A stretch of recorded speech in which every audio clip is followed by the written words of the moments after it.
our electricity, so we're all volunteers, so this is free. You can ride it as often as you want. You didn't pay for us down there.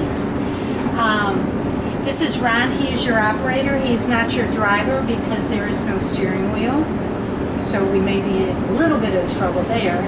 I'm Kathy, your conductor. We're going to go backwards because this goes backwards and forwards.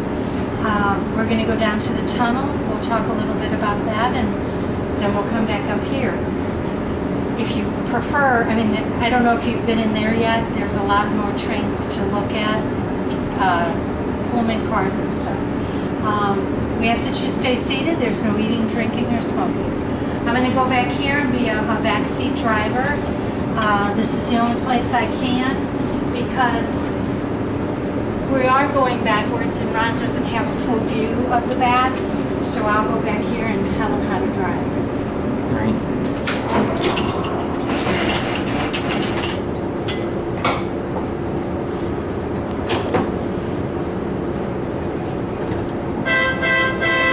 All clear, ready to proceed.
Welcome aboard car 2740.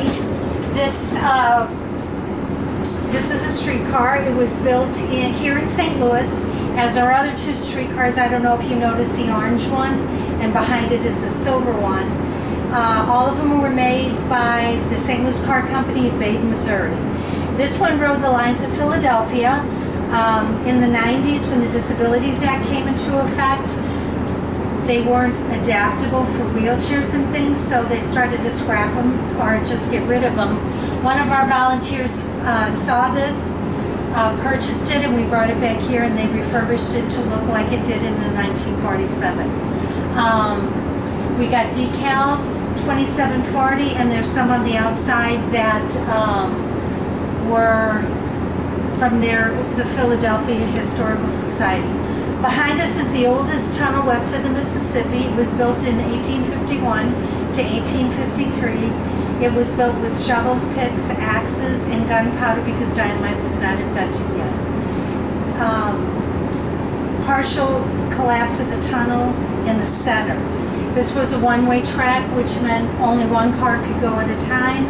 So the car that was going downhill had to wait until the car that was train that was coming uphill. This became a bottleneck back in the 40s, so they built two lines on the other side, and they donated this to the museum. Eventually, what's going to happen is they're going to build a line from the Lindbergh building, which is that has all the cars in it to the Roberts building.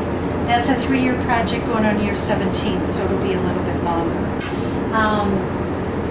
Our orange car up here is our other car, one of 3.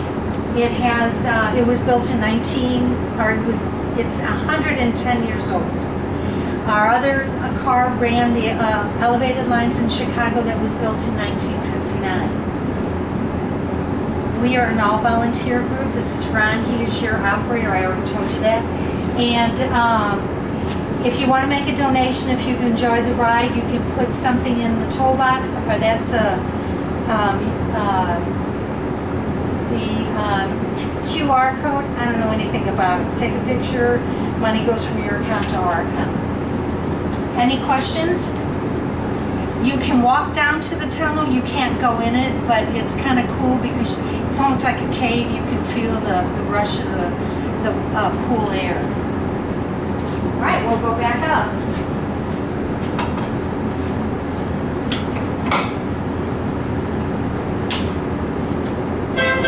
All clear, ready to proceed. This is a single-ended car, which means it only operates from the front. The other 2 are double-ended cars, which means they operate from both ends. So that goes around the track. This one you can just go forward and backward. Back in the day, it used to go on what they call a platform or a turntable that would turn the car around, and then you could go straight.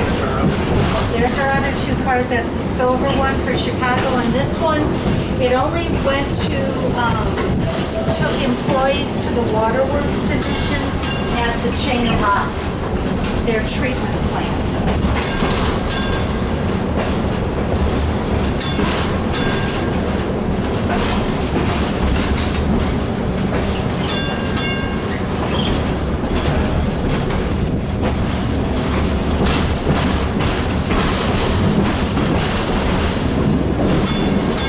Have you seen the snowblower yet? That's my favorite, and we won't go by it, but what happens is the big boy is the big black one. If you go around there, you'll see a silver one, and that's the snowblower. On the front of it has fins that would blow the snow off of the tracks and let the other train ride safely behind it.